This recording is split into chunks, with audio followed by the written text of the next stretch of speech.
एक बार फिर से आप सब लोगों का स्वागत है।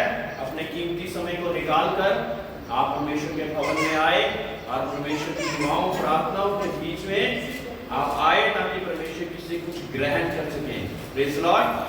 आज भी हमने सारी बातों को याद रखना है और घर जाके वीडियो को भी देखना है। उसका अध्याय जो परमेश्वर ने बताया है 2 कुरिन्थियों 6 से, है ना, हम कुरिन्थियों की स्टडी कर रहे हैं। बुक बाय बुक हम स्टडी करते जा रहे हैं ताकि कुछ भी छूट ना जाए क्योंकि आपको ना पता हो। Praise Lord. Hallelujah hallelujah. हम जो परमेश्वर के सहकर्मी हैं ये भी समझते हैं कि उसका अनुग्रह जो तुम पर हुआ है उसे व्यर्थ ना जाने दो। 6 की पहली आयत, इसमें एक बहुत बड़ी और अच्छी चीज बताई गई है कि हम क्या हैं, परमेश्वर के सहकर्मी। सहकर्मी कौन होता है? हाँ? सहकर्मी कौन होता है? सहने वाला। हैं? सहने वाला। नहीं बेटा, शांति स्वभाव बना देगा वही दिल से। सहकर्मी कौन होता है? सहयोगी, उसकी मदद करने वाला। यस। तो परमेश्वर के सहकर्मी यानी उसके साथ मिलकर परमेश्वर के कार्यों को अंजाम देने के लिए हम बुलाए गए। सहकर्मी होता है जैसे एक बिल्डिंग खड़ी करने के लिए कितने सारे सहकर्मी हैं, मजदूर है, कुछ मिस्त्री हैं, कुछ और हैं, तो वो सारे सहकर्मी होंगे, है ना। जो अगर सुरेंद्र मिस्त्री है तो इसके साथ जो लेबर वाले हैं या बाकी लोग हैं वो बिल्डिंग खड़ी करने के लिए इसके सहकर्मी होंगे। तो हम अगर परमेश्वर के सहकर्मी, ये कोई छोटी पोस्ट नहीं है ये, हाँ, जहां परमेश्वर के सहकर्मी हैं यानी कि उसके साथ चलकर परमेश्वर की आज्ञाओं का पालन कर कर हम उस कार्य को अंजाम देंगे जो कि परमेश्वर चाहता है। परमेश्वर आपको अकेला, सहकर्मी के साथ परमेश्वर रहता, अकेला नहीं छोड़ता, है ना। हम सोचेंगे हम अकेले ही रह गए, नहीं, आप अकेले हैं ही नहीं क्योंकि परमेश्वर के आप सहकर्मी हैं। आप अकेले नहीं हैं, अकेले नहीं हैं, परमेश्वर के सहकर्मी हैं और उसके साथ चलकर कार्य करना चाहते हैं, है ना। मैं बहुत सी बार बोलता कि जब परमेश्वर के काम को करना है तो परमेश्वर को साथ लेके करना है। और यहाँ पे भी वही बात लिखी है कि परमेश्वर के सहकर्मी होके करना है। ये मत सोचो कि मैं ये कार्य अकेला ही कर लूंगा, अपने दिमाग से नहीं। नीति वचन 3:5 में अपनी बुद्धि का सहारा ना लेकर लेना और ना ही किसी इंसान पे भरोसा रखना। किस पे रखना है भरोसा? परमेश्वर पे भरोसा रखना है ताकि हम उसके कार्य को अंजाम उसकी रीति से दे पाए, तब हम जीतेंगे। Praise Lord. अगर अपनी रीति से करेंगे तो क्या होगा, हम हार सकते हैं। फिर हम पंजाबी में कहते हैं मैं आज भी है नहीं काल भी है नहीं, ठीक है। लेकिन जब उसको साथ लेके चलेंगे तो क्या होगा, क्या होगा, हर चीज में आप जयवंत से बढ़कर होते जाएंगे, जयवंत से बढ़कर होते जाएंगे क्योंकि परमेश्वर आपके साथ है। परमेश्वर का वचन कहता है जिसकी ओर यहोवा उसका विरोधी कौन हो सकता, हाँ, जो मेरी ओर है वो उससे बड़ा जो कि संसार में कार्य करता है ना। दुष्ट ने ये कर दिया, दुष्ट ने वो कर दिया, दुष्ट ने वो कर दिया, अरे तुमने क्या किया, उसकी प्रशंसा करनी बंद कर दीजिए, अपने परमेश्वर की प्रशंसा कीजिए। जो मेरी ओर है वो उससे बड़ा जो कि संसार में कार्य करता है ना। भाई यूप्रिट की गवाही मारने की कोशिश करी गई, पूरा हाथों हताश हो जाता, लेकिन परमेश्वर ने बचा लिया, है ना। ऐसी कई गवाहियां हमने सुनी जहां पे हमारे मारने वाले से बड़ा कौन बताया गया, है ना। हमारे मारने वाले से बड़ा हमारा बचाने वाला बड़ा। बहुत सी धर्मी जन पे बहुत सी विपदाएं तो आती हैं लेकिन उन सब में से परमेश्वर हमें निकालने वाला है। लेकिन उस समय पे हमें परमेश्वर को साथ रखना है, उस समय पे छोड़ मत दीजिए परमेश्वर को। मैं बहुत परेशान हूं, मैं दुआ नहीं कर सकता, मैं बहुत परेशान हूं, मैं बाइबल नहीं पढ़ सकता, ऐसा मत कीजिए। उस परेशानी में से निकलने का एक ही हल है। क्या है वो? हमें नहीं पता। परेशानी में, दुख मुसीबत में हमारा दिमाग चलना बंद हो जाता है, लेकिन किसी का दिमाग चलता रहता है फिर भी। कौन है वो? वो जिंदा यहोवा, वो परमेश्वर जिसने ऐसी स्थितियों को हजारों बार डील करा है और हजारों बार डील करने के बाद भी हमेशा जयवंत रहा है। हमारे पास कोई परिस्थिति शायद पहली बार आई हो और हमें पता नहीं कि उसके बीच में से कैसे निकलना, लेकिन कोई है जो हजारों लाखों बार उन परिस्थितियों में से जूझ कर, जयवंत से होकर, बढ़कर कार्य करने वाला है। कौन है वो? यीशु, यहोवा, हमारा जिंदा परमेश्वर। तो उसके आगे वो परिस्थिति को रखना जरूरी है ना। उस जगह पे पीछे मत हटिए, रोते कुर्लाते जैसे मर्जी हालात में उसके सामने ले आइए। उसको ले आएंगे तो जीत जाएंगे, नहीं लाएंगे तो हार जाएंगे। मेरे प्रियो, हम में वो ताकत नहीं, वो लियाकत नहीं, क्योंकि हो सकता है कि उस परिस्थिति को हम पहली बार डील कर रहे हो, है ना। अब अभ्यास कर रहे हैं, करत अभ्यास, फिर जाके हम उसकी ट्रेनिंग पा लेते हैं कि अब मैं इसमें हारूंगा नहीं। जीत दिलाने वाला हमारा जिंदा परमेश्वर है। उन परिस्थितियों में भी वो जीत दिला देता जिसमें हमारी कोई भी ट्रेनिंग नहीं होती। Praise Lord. जब हम उसके सामने वो परिस्थिति को रख देते तो उन परिस्थितियों को जूझ कर भी हमें जय दिलवाने वाला वो परमेश्वर है। क्योंकि वह तो कहता, दूसरी आयत, क्योंकि वह तो कहता है, अपनी प्रसन्नता के समय मैंने तेरी सुन ली और उद्धार के दिन में तेरी सहायता की। देखो अभी वह प्रसन्नता का समय है, देखो अभी वह उद्धार का दिन है। हम किसी बात में ठोकर खाने का कोई भी अवसर नहीं देते ताकि हमारी सेवा पर कोई दोष ना आए। जब हम परमेश्वर के सहकर्मी हैं तो हमने इस हिसाब से चलना फिरना है कि हमारी सेवा पर कोई भी दोष ना आए। चलना फिरना कैसे है, बातचीत कैसे करनी है, यीशु के समान, हाँ, क्योंकि वही हमारा स्टैंडर्ड है। हम चूक सकते लेकिन वो नहीं चूकता।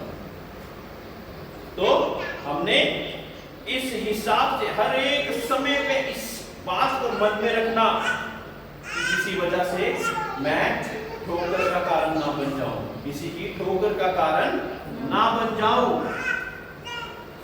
परंतु हर बात से परमेश्वर के सेवकों के समान अपने सद्गुणों को प्रकट करते हैं। बड़े धैर्य से, क्लेशों से, दरिद्रता से, संकट से, कोड़े खाने से, कैद होने से, हुल्लड़ों से, परिश्रम से, जागते रहने से, उपवास करने से, पवित्रता से, ज्ञान से, धीरज से, कृपालुता से, पवित्र आत्मा से, सच्चे प्रेम के सत्य वचन से, परमेश्वर की सामर्थ्य से, धार्मिकता के हथियारों से जो दाहिने बाएं हाथों में है, आदर और निरादर से, दुर्नाम और सुनाम में यद्यपि भरमाने वाले जैसे मालूम होते हैं तो भी सच्चे हैं। तो ये सारी चीजें लिख दी गई कि ऐसी स्थितियों में भी हम वफादार ठहरे, वफादार ठहरे। मेरे प्रियो, परमेश्वर का साथ होना इसलिए भी जरूरी है। मैंने पहले भी बताया, दोबारा दोहराना चाहता हूँ, हम एक्सपर्ट नहीं हैं उन सिचुएशन को हैंडल करने के लिए, उस परिस्थिति को सामना करके जीतने के लिए हम इतने ज्यादा स्ट्रांग नहीं, लेकिन हमें सामर्थ चाहिए परमेश्वर। मांगेंगे तो मिलेगी। हर एक परिस्थिति में जब हम परमेश्वर की सामर्थ को मांगेंगे तो वो हमें जयवंत से बढ़कर बनाएगा यीशु में। क्योंकि जो खुद संसार में आकर हमारे जैसे दुख सुख भोग कर जयवंत से बढ़कर हो गया, वही तो हमें सिखा सकता है ना। कोई और कैसे सिखा दे, कोई और कैसे सिखा दे। जब प्रभु यीशु मसीह को मारा गया कांटों का ताज सिर पे रखा गया, तब भी कोई आज्ञा का उल्लंघन नहीं करा। मछली में भाला घोंपा गया, तब भी कोई आज्ञा का उल्लंघन नहीं करा, लेकिन तब भी वो परमेश्वर का प्यार दर्शाता रहा। इन्हें क्षमा कर, क्योंकि ये नहीं जानते कि क्या कर रहे हैं। यही कहकर वो आगे बढ़ता रहा। तो परमेश्वर का स्वभाव किसी के साथ लड़ाई करने से पहले, किसी को गाली देने से पहले, किसी के साथ ईर्ष्या करने के पहले, बैर करने के पहले सोच लीजिए कि आप परमेश्वर के सहकर्मी हैं या किसी और के सहकर्मी हैं। उसके सहकर्मी मत बनिए। उसके सहकर्मी होकर भी उसने नरक में लेके जाना है, फिर भी स्वर्ग में नहीं जाओगे। तो सहकर्मी परमेश्वर के बन जाइए, क्योंकि यहाँ पे भी आपको जय देगा और आपके लिए जगह भी तैयार करेगा, ताकि जहां पर वो है वहां पे हम भी हो सके। जब दुर्री फूकी जाए तो क्या हम वो परमेश्वर की आवाज को सुन पाएंगे? क्या उसकी वो मधुर आवाज को सुन पाएंगे जो कि हमको ऐसे ही स्वर्ग में उठा लेगी, ताकि जो जगह उसने हमारे लिए तैयार करी उसमें हम रह सके, जहां पे ना सुख दुख होगा, ना संकट होगा, ना कलेश होगा, कुछ भी ना होगा। उस समय के लिए अपने आप को तैयार कीजिए। ये समय 70 वर्ष का या 80 वर्ष का, इसके लिए हम कितनी मेहनत करते, लेकिन वो समय जो अनंत काल का है उसके लिए बिल्कुल भी मेहनत नहीं करते। जरूरी है कि इसी समय पे हम उस जगह के लिए मेहनत करते रहें। उस जगह के लिए मेहनत करेंगे तो हम ताज पाएंगे, मुकुट पाएंगे। हाँ, आप विश्वास भी नहीं करोगे, हो सकता है कि जो यहाँ पे बिल्कुल बेकार सा व्यक्ति लगता है लेकिन आज्ञा पालन करता है, शायद उसको यहाँ पे कपड़े पहनने की भी अकल नहीं है, लेकिन वहां पे जब हम उसको देखे तो एक बहुत इतने सारे हीरे जवाहरात गड़े हुए वैसे ताज को लेकर वो चल फिर रहा। इसलिए क्योंकि परमेश्वर की आज्ञा में चल पाया। परमेश्वर की आज्ञा में वो चल पाया, इस कारण क्या हो गया, उसको ताज मिला। और वो ताज परमेश्वर के वचन में लिखा हुआ ना मुरझाने वाला ताज है।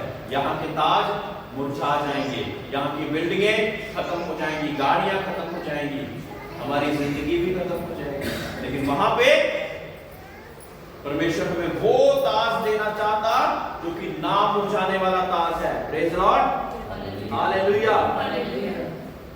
अनजानों के सदृश्य हैं तो भी प्रसिद्ध हैं, मरते हुए के समान हैं, और देखो जीवित मार खाने के सदृश्य हैं, परंतु प्राण से मारे नहीं जाते। एक व्यक्ति को परमेश्वर का प्रचार किया करता था उड़ीसा में, रातों रात उसकी पूरी फैमिली को गाड़ी में आग लगाकर मार दिया गया, केवल वो पुरुष अलग बच गया, क्योंकि वो परमेश्वर का जन था। मैं बताना चाह रहा हूं कि परमेश्वर के जन की बातें कैसी होती हैं, क्योंकि वो परमेश्वर का जन था। और जिन लोगों ने करा था वो पकड़े भी गए, गवर्नमेंट ने पकड़ लिया, पुलिस ने पकड़ लिया उनको। और जब पूछा उस व्यक्ति से कि हम इनको क्या सजा सुनाए, क्या कहा उसने, इनको क्षमा करें। सोचिए, हमारे घर का एक व्यक्ति चला जाए तो कितना दुख होता, और हमें पता भी लग जाए किसने मारा है और भी ज्यादा दुख होता। और यहाँ पे पूरी की पूरा वंश उसका तबाह कर दिया। वो क्या कह रहा है, चाहे घर से कुछ नहीं है। ये दिल कौन देने वाला है, ये हृदय कौन देने वाला है? वो जिंदा परमेश्वर के हृदय हमारे जीवन में लेकर आता, अदरवाइज हम नहीं ला सकते। बिना उसके वो हृदय हमारे जीवन में नहीं आ सकता। दुनिया के सदृश्य जब होते हैं तो एक ही 10 बातें सुनाते हैं, संयम का आत्मा नहीं। कोई हमें बोलता तो हम उसको हर एक तरह की बात बोल देते कि कैसे हम उसको शर्मिंदा करते हैं। लेकिन मेरे प्रियो, बोलने में सामर्थ्य नहीं है, चुप रहने में सामर्थ्य है। जिस दिन इस बात को सीख जाओगे ना, देख लीजिए पूरी जिंदगी में 5 साल लग जाए, 10 दिन साल लग जाए, चाहे बोलने में सामर्थ नहीं है। किसी की बुरी बुरी बातें सुनकर चुप रहने में सामर्थ है। और जिस दिन इस बात का रहस्य जान जाएंगे, स्वर्ग में बड़ा नाम पाएंगे। प्रभु यीशु मसीह को ही मैं दर्शाऊंगा, अपने आप को नहीं। प्रभु यीशु मसीह जब कोड़ों की मार 39 कोड़े, कहते हैं कि 40 में बंदा मर जाता है, एक एक कोड़ा 200-250 ग्राम मांस खींच के लेकर आ रहा है। पसली में भाला खोपा जा रहा है, कांटों का ताज रखा गया, और शर्मिंदगी ऐसी कि कपड़े नोच के 4 लोग बांट रहे हैं, और वहां पर चुप रहा। इसलिए और बार बार पूछने पर जब पूछा गया, वहां के राजा ने क्या पूछा कि तू जवाब क्यों नहीं देता? कहता मेरा राज्य यहाँ का नहीं है। अगर मेरा राज्य यहाँ पे होता तो मैं उन फौजों को आदेश देता जो कि मेरे लिए लड़ती। मेरा राज्य यहाँ का नहीं है। Praise the Lord, Praise the Lord, प्रियो, जब हमने यीशु सा बनना है, तो जब वो चुप रह लिया, मैं ये बात बता रहा था, जब चुप रह लिया तो क्या हुआ? उसी यीशु को वो नाम मिला जिस नाम से हर एक घुटना झुकता, हर जुबान कहती कि यीशु प्रभु है। Praise the Lord, hallelujah. कुंजी क्या थी? चुप रहने की कुंजी थी। कोई बड़ी कुंजी थी? बोलते ये कैसे? अगर बोल पड़ता तो परमेश्वर का कार्य अधूरा रहता था, क्योंकि कोई भी नहीं था जो कि मनुष्य जाति को पाप से मुक्ति की ओर लेके जाए। कोई भी नहीं था, कोई एक भी नहीं। कितने पीर पैगंबर महात्मा आए और मर गए, कभी दोबारा जिंदा नहीं हुए। फिर परमेश्वर को ही ऐसा रास्ता बनाना पड़ा, वो सत्य का रास्ता बनाना पड़ा, जिस वजह से मैं और आप उद्धार का जीवन पा सके। केवल यीशु के द्वारा उद्धार और मुक्ति, क्योंकि उसी ने सारे नियमों को निभाकर मेरा और आपका सच्चा प्रायश्चित होकर परमेश्वर के सिंहासन के सामने खड़ा हो गया। इसलिए अब जब मैं दुआ करता हूं तो मैं अपने नाम से नहीं करता, मेरे नाम में कुछ नहीं है, और बड़े बड़े प्रॉफिट, बड़े बड़े लोगों के नाम में कुछ नहीं है। बता देता हूं यहाँ पे किसके नाम में सब कुछ है। किसके नाम में? वो यीशु नाम में सब कुछ है, जिस नाम से हर एक घुटना झुकता, हर जुबान कहती कि यीशु प्रभु है। परमेश्वर क्या कहता है उसके बारे में? मैंने उसे वो नाम दिया है जो कि स्वर्ग पर, पृथ्वी पर और पृथ्वी से नीचे भी सबसे बड़ा नाम है। Praise the Lord, praise the Lord. वो भी नाम है जिस कारण हम बीमारियों को आदेश देते वो छोड़ के भागती, दुष्ट आत्मा को आदेश देते छोड़ के भागती। क्यों? क्योंकि यीशु ने वो कर दिखाया। उसी नाम के द्वारा हम आदेश देते और बहुत सी चीजें होती रहती। 14वीं आयत में, अविश्वासियों के साथ असमान जुए में ना जूझो, क्योंकि धार्मिकता और अधर्म का क्या मेल जोल। मेरे प्रियो, आप अगर आपको अपने आप को परमेश्वर के विश्वासी कहते हैं तो असमान जुए में नहीं जूझना है। किसमें नहीं जूझना है भाई साहब? भाई साहब क्या बोला? किसमें नहीं जूझना है? हमने असमान जुए में नहीं जूझना है, यानी कि उनके साथ हमें मेल नहीं करना। हम संगति करें पियक्कड़ों के साथ, विधर्म के कर्मों के काम करने वालों के साथ, और अपने आप को परमेश्वर का कहें, ऐसा हो सकता है? हमें अपना चाल चलन, अपनी संगति को सुधारना पड़ेगा, क्योंकि जैसी संगत वैसी रंगत, उन्हीं के जैसे होते जाएंगे। इसलिए प्रवचन में क्या लिखा? अविश्वासियों के साथ असमान जुए में ना जूतो, क्योंकि धार्मिकता और अधर्म का क्या मेल जोल। बहुत सी मरतबा परमेश्वर के लोग ये पूछने आते कि मैं अपनी लड़की का ब्याह या मैं अपने लड़के का ब्याह दूसरी उसमें कर दूं। उनको मैं ये पढ़ाता हूं कि इसी हिसाब से आप सोचिए कि परमेश्वर आपसे क्या बात कर रहे हैं, आप बताएं। धर्मी का अधर्मी के साथ क्या मेल, या ज्योति और अंधकार की क्या संगति। जो परमेश्वर से दूर है वो ज्योति की संतान तो नहीं है, वो किसकी संतान है, अंधकार की संतान है। तो अंधकार के साथ आप ज्योति मिलाना चाह रहे हैं, हो सकता है क्या, मिल जाएगी क्या? हाँ, कई लोग इस समय पे आकर प्यार मोहब्बत में या ऐसी जगह पे आकर कॉम्प्रोमाइज कर लेते हैं, और दूसरों को सिर्फ इतनी सा चांस चाहिए होता है, बस अब तेरी तबाही शुरू। इसलिए अपनी बाइबल को पढ़ना सीखिए। हर एक डिसीजन जब हम लें तो परमेश्वर के अनुसार चलना सीखे। अधर्म का धर्मी से क्या मेल, असमान जुए में ना जूतो, अंधकार का ज्योति के साथ क्या मेल। मेरे प्रियो, ये वचनों के साथ जो कि अभी शादी नहीं किए हुए, मेरे प्रियो, वो प्रार्थना करनी शुरू करें कि मैं उसी व्यक्ति से शादी करूंगा जो कि परमेश्वर मुझे देगा। क्या होगा उससे? हम परमेश्वर के अनुसार अपनी जिंदगी व्यतीत कर पाएंगे।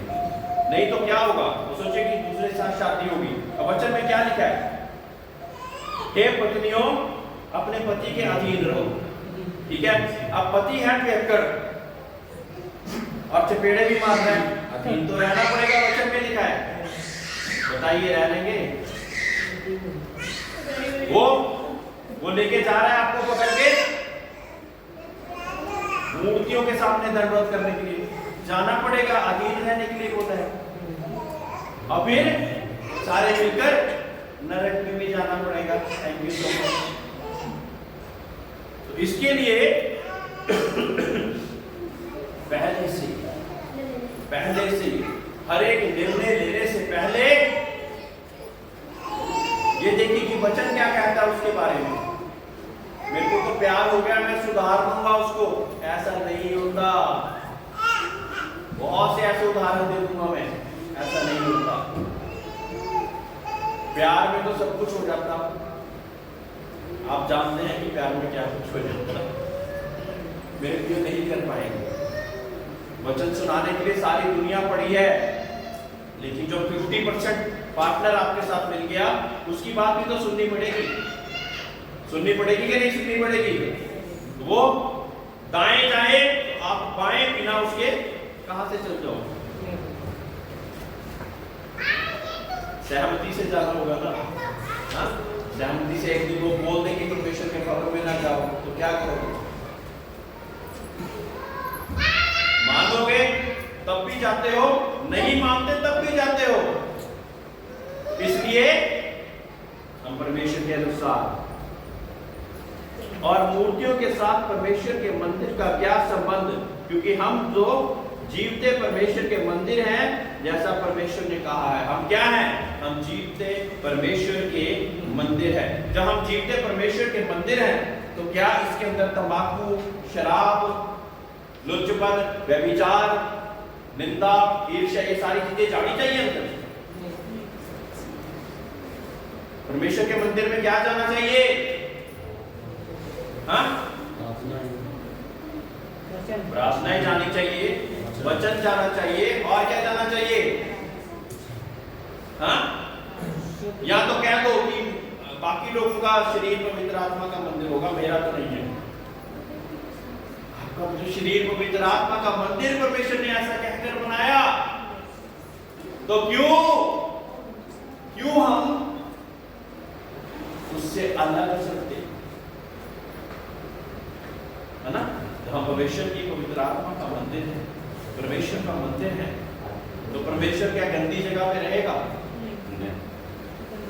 हम दूध एक गंदे बर्तन में नहीं डालते हैं, गंदे बर्तन में क्या डालते हैं, फट जाता है ना दूध।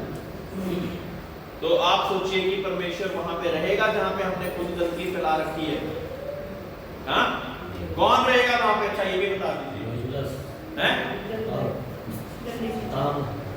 हाँ, इसीलिए हर बार दुष्ट आत्माओं को निकालने के बाद प्रभु यीशु के नाम से बीमारियों को चंगाई के और बढ़ाने के बाद मैं क्या कहता हूं, आप परमेश्वर के अनुसार चलना, परमेश्वर के अनुसार चलना, कुछ भी ऐसा ना करना जो कि परमेश्वर के अनुसार ना हो। परमेश्वर की सामर्थ मांगते रहना लगातार कि ऐसा हम कर सकें। दुष्ट आत्मा को जाने के बाद, बीमारी को जाने के बाद भूखे और प्यासे होकर परमेश्वर की पवित्र आत्मा को मांगे, परमेश्वर की पवित्र आत्मा को मांगे, है ना। इस बार भी फ्राइडे को हमने प्रार्थना करी ना, जो लोग आए थे कि पवित्र आत्मा मिले उनको, है ना। मांगते रहना जब तक ना मिले, क्योंकि पवित्र आत्मा ही हमें सामर्थ्य बनाएगी इस संसार के सारी चीजों को जूझने के लिए। Praise the Lord. मैं उनमें बसूंगा और उनमें चला फिरा करूंगा और मैं उनका परमेश्वर होऊंगा और वह मेरे लोग होंगे। इसलिए प्रभु कहता है उनके बीच में से निकलो और अलग रहो और अशुद्ध वस्तु को मत छुओ, तो मैं तुम्हें ग्रहण करूंगा और मैं तुम्हारा पिता होऊंगा और तुम मेरे बेटे और बेटियां। ये सर्वशक्तिमान प्रभु परमेश्वर का वचन है। हम चाहते हैं कि हम प्रभु के बेटे और बेटियां बने। तो जब हम प्रभु के बेटे और बेटियां हैं तो हमारा चलना फिरना कैसा होगा? गाली गलौज करेंगे हम क्या? एकदम से गलती से गाली निकल गई ऐसा हो जाएगा क्या? बताइए। ओ पास्टर जी गलती ना हो गया, मैं नहीं देना चाहता था। जो अंदर है वो बाहर निकलेगा। परमेश्वर इसलिए हमारी अंदरूनी सफाई चाहता है। बाहर तो मैं अच्छी अच्छी टाई कपड़े, बड़े अच्छे अच्छे कपड़े पहनकर, नए नए कपड़े पहनकर क्रिसमस में पुनरुत्थान के दिन खड़ा हो जाऊं और उसके बाद मेरा अंदरूनीपन साफ ना हो तो क्या ही फायदा है? दोहों में क्या लिखा? मुंड मुड़ाए जटा बढ़ाए, नंगा फिरे जैसे भैंसा, हलड़ी पर राख मले, मन जैसे का तैसा। मन नहीं बदलना, लेकिन ऐसी ऐसी चीजें, भगवे कपड़े और ऐसी ऐसी चीजें पहनकर हम दुनिया को तो भरमा सकते हैं, लेकिन वो जो मनों को, दिलों को जानने वाला परमेश्वर है, उसके सामने क्या जवाब देंगे? उसके सामने तो अगर आज भी कोई ऐसी चीज है तो रोते और गिड़गिड़ाते हुए आएंगे, प्रभु इसको हटा, इसको हटा, इसको हटा, मेरे जीवन से मैं ये दूर करना चाहता हूं। और जब ऐसा कहेंगे तब ऐसा होगा, अपने आप से नहीं होगा। ये भी बता देता हूं, बोलना पड़ेगा कि परमेश्वर मेरी मदद और सहायता कर। मैं बहुत सुस्त हूं, मैं लापरवाह हूं, मैं चीजों को रखकर भूल जाता हूं, मदद मांगिए। परमेश्वर कहता है कि अगर आपके बीच में कोई चीज ऐसी पाई जाती है तो उसको मानकर, अंगीकार कर उसको छोड़ने का प्रयास तो करें। अगर मानेंगे नहीं कि कुछ बुरा है तो कहां से छोड़ देंगे? अब जिसको पता कि शराब बुरी नहीं, वो क्यों छोड़ेगा? वो कहेगा कोई बात नहीं, अच्छा ही तो चल रहा है, क्या बुराई है, थोड़े थोड़े में क्या ही बुराई है, वो ये कहता रहेगा। लेकिन जिसको पता है कि मेरा शरीर पवित्र आत्मा का मंदिर है, मेरा शरीर परमेश्वर का मंदिर है, मैं कोई भी ऐसी अशुद्ध वस्तु अपने शरीर में नहीं डाल सकता, नहीं ग्रहण कर सकता, उनके लिए क्या होगा? वो 100 बार सोचेगा। क्योंकि सारी दुनिया अलग हो जाए, मैं अपने परमेश्वर यहोवा को अलग नहीं होने दूंगा अपने आप से। बोलिए, सारे बोले, चाहे सारी दुनिया अलग हो जाए, मैं अपने परमेश्वर से अलग नहीं होना चाहता। चाहे सारी दुनिया अलग हो जाए, सारी दुनिया अलग हो जाए, मैं अपने परमेश्वर से अलग नहीं मैं होना अपने चाहता। परमेश्वर से अलग मेरे प्रियो, ये हर एक व्यक्ति की ये गवाही बन जाए, यस है ना? यस बन जाएगी, बन जाएगी। मेरे प्रियो, अगर करना चाहेंगे ना, कदम बढ़ाएंगे, तो यहोवा आपके और 10 कदम बढ़ाने के लिए रेडी है। अब एक कदम बढ़ाते, वो 10 कदम हमारे लिए बढ़ाने के लिए तैयार है। मांगो तो तुम्हें दिया जाएगा। मांगो, चाहे हम सामर्थ को मांगे, चाहे किसी बुरी चीज को छोड़ने की सामर्थ को मांगे, तो देगा। लेकिन इच्छा तो रखें, कोशिश तो करें।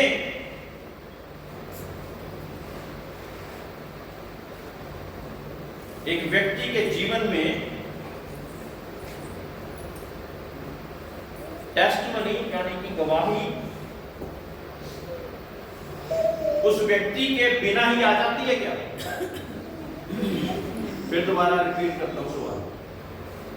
एक व्यक्ति के जीवन में गवाही आनी है किसी भी चीज की, चाहे चंगाई की, चाहे छुटकारे की, चाहे किसी और चीज की, कोई संकट क्लेश परेशानी चल रही, उस व्यक्ति को बिना शामिल करे वो गवाही आ जाएगी। तो फिर हम कैसे कह देते हैं सिस्टर की चर्च जा रहे हो, फैमिली की दुआ करते हो? वो व्यक्ति तो आया नहीं, परमेश्वर के वचन तो उसने ग्रहण किए नहीं, जादू तो ना कर रहे हैं क्या?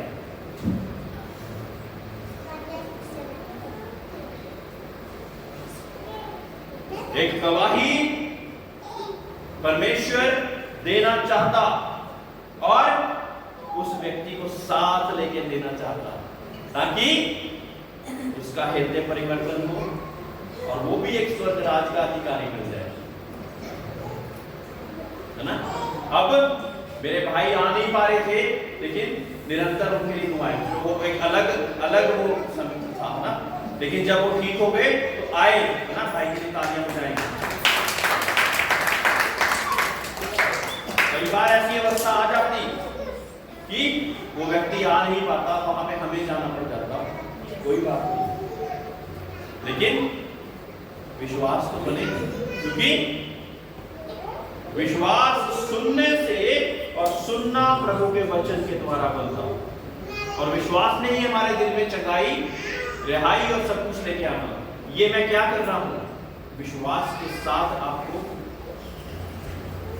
निपुण करने की कोशिश, जो परमेश्वर ने वचन दिए उसके द्वारा, ताकि आपके जीवन में वो गवाहियां, वो चंगाइयां, वो उद्धार का जीवन, ऐसी सब चीजें आपके जीवन में आती जाए। तो जब कोई व्यक्ति आपसे कहे कि मेरे लिए भी प्रार्थना कराना, चर्च जा रहे हो ना, तो बड़े प्यार से कहना है, गुस्सा होके नहीं, सिस्टर, मेरे ब्रदर, आप चलो साथ, आपको बहुत अच्छा लगेगा। मैं चाहती कि आपकी चंगाई बरकरार रहे, मैं चाहती कि आपका फल बरकरार रहे, बना रहे, इसलिए आप भी चलो। हाँ, कर पाएंगे? आप भी फल बनो, क्योंकि फल को बना रहने के लिए वचन की जरूरत है ना? फल बना रहेगा तो हम, जब ऐसी चीजें हमारे ऊपर अटैक या कोई चीज करेगी, तो हम वचन के द्वारा ही वो कहेंगे कि प्रभु यीशु मसीह मेरे साथ है, प्रभु यीशु मसीह साथ है, मुझे कुछ नहीं हो सकता, प्रभु यीशु मसीह मेरे साथ है। एक वचन बोलकर मैं समाप्त करूंगा। जितने भी हथियार मेरी हानि के बनाए जाते हैं, उसमें से एक भी सफल नहीं हो पाएगा। क्या यहाँ पे ये लिखा गया कि हथियार बनाए ही नहीं जा रहे? फौजी अगर फौज में ना लड़े तो जीत कैसे प्राप्त करेगा? तो हथियार भी डेली बन रहे हैं, वो दोषी डेली हथियार होना था, हमें कैसे परास्त करे। वो हर एक चौक चौराहे पे खड़ा हुआ कि कैसे धर्मी जन को फाड़ खाए, और ये अंत का दिन, अंत का समय चल रहा है। अंत के समय में मैं बताऊंगा कि कौन कौन सी विपत्तियां लिखी हैं। वो चाहता, उसको किसी और से कोई मतलब नहीं है, मूर्ति मूर्तियों को चढ़ावे, ये वो जो इधर उधर जा रहे हैं, उनको किसी और से कोई मतलब नहीं। मतलब किससे है? धर्मी जन जो सच्चे परमेश्वर की उपासना करते हैं, क्योंकि बाकी लोग तो पहले ही उसके हैं, उन पे क्या मेहनत करनी? उनको उद्धार का, मुक्ति का जीवन पता ही नहीं, तो उन पे क्या मेहनत करनी? और इसमें से एक और बात उठती है मेरे प्रियो, जिनको नहीं पता और आपको पता है, तो अगर आप उनसे प्यार करते हो तो उनको कहोगे परमेश्वर के भवन में चले, क्योंकि मैं चाहता कि जहां पे मैं स्वर्ग में परमेश्वर का रास्ता सीख रहा जाने के लिए, आप भी उस चीज को ग्रहण करो, है ना। हम कहें कि प्यार करते हैं, तो उसको अगर हम बताएं ही ना वो सुसमाचार, तो क्या होगा?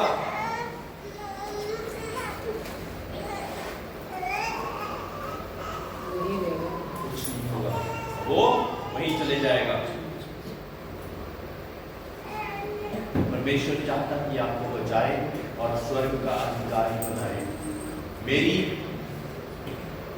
जितनी परमेश्वर ने जिम्मेवारी दी, मैं चाहता हूँ एक एक व्यक्ति जो भी मेरे संपर्क में आया उसमें से एक भी ना रह जाए, है ना।